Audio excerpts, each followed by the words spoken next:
କାଶତଣ୍ଡି ଫୁଲେ ମହି ଦିଶଇ ଧବଳ, ସରୋବରେ ଫୁଟିଅଛି କୁମୁଦ କମଳ।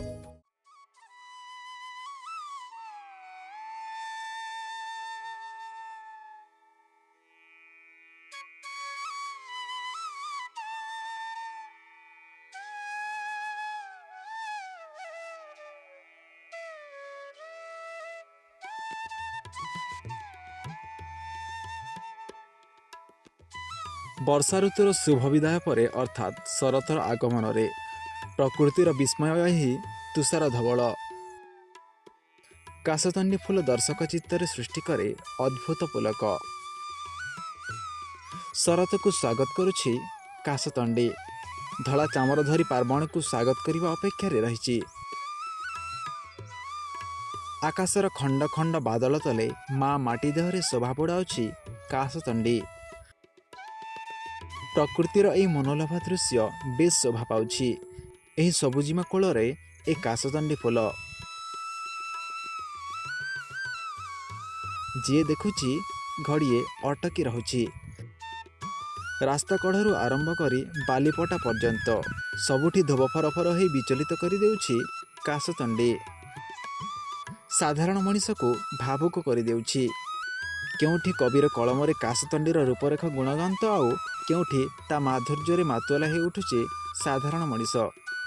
ଲାଗୁଛି ଯେମିତି ଧରଣୀ ରାଣୀ ନଦୀକୂଳ ବାଲିଶଯ୍ୟାକୁ ଧୋବ ଫରଫର ଧଳା ଚାଦରଟିଏ ଗୋଡ଼େଇ ହୋଇ ରହିଛି।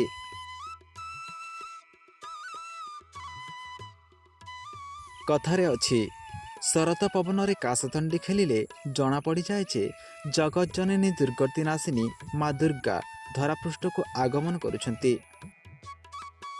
ମା ଦୁର୍ଗାଙ୍କ ଆଗମନକୁ ସ୍ୱାଗତ କରିବା ପାଇଁ ଅପେକ୍ଷାରତ ଏ କାଶତଣ୍ଡି।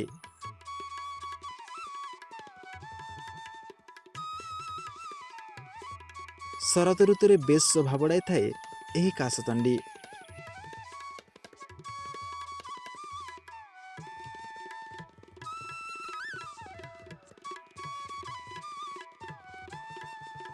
ଏହାର ଆକର୍ଷଣରେ ଟାଣି ହୋଇ ଆସନ୍ତି ସମସ୍ତ କବି ଲେଖକଠାରୁ ପଥଚାରୀ ପର୍ଯ୍ୟନ୍ତ।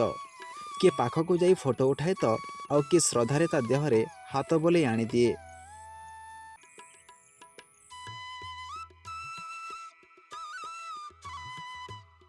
କବି ଗୁଣୁଗୁଣୁ ହୋଇ ଦ୍ୱିପଦ କବିତା ବୋଲିଦିଏ।